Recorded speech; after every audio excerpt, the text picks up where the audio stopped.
Roundup.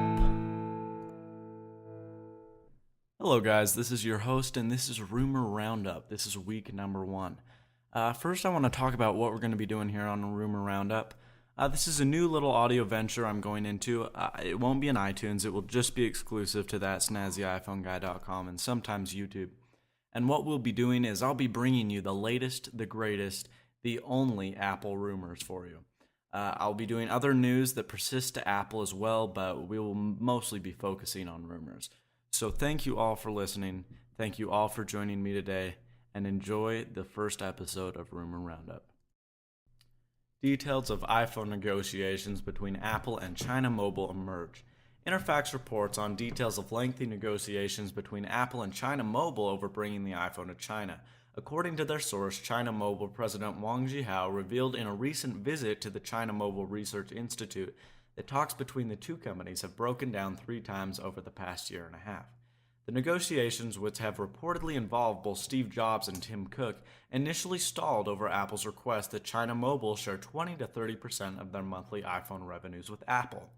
While this business model was initially utilized in the United States with AT&T and the original iPhone, Apple has shifted away from the revenue-sharing deals with carriers to more traditional agreements involving handset subsidies. Apple and China Mobile, however, were also unable to come to an agreement on subsidies, with China Mobile objecting to pay Apple's demand that the carrier pay $600 per iPhone.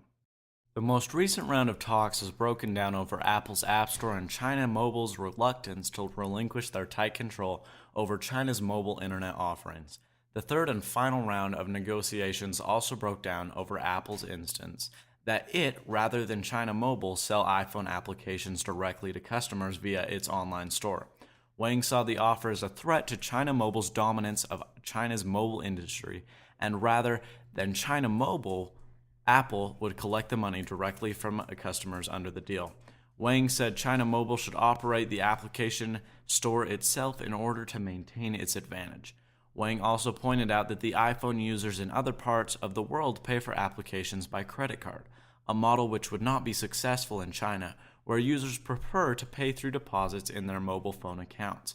Under the latter arrangement, China Mobile would have to play a part in administering the purchase of iPhone applications in China, the source said.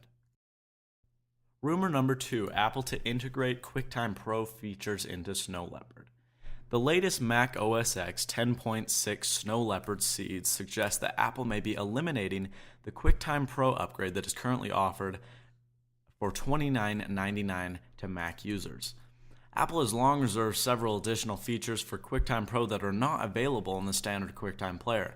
Some of these features include editing, such as copy, cut, and paste, exporting to different codecs, and saving web QuickTime movies to hard drive.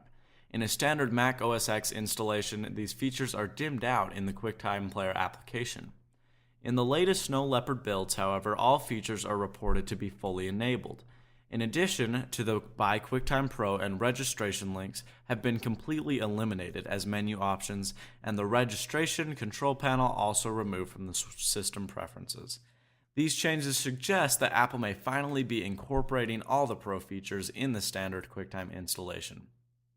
Apple has announced that it would be revamping QuickTime in Snow Leopard with the introduction of QuickTime X.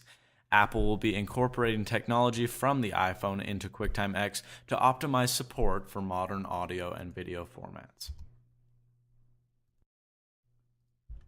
CSS Animation coming to Safari, already an iPhone, less dependence on Flash. The WebKit blog reports that the latest WebKit build now supports explicit animations in CSS. CSS Animations is one of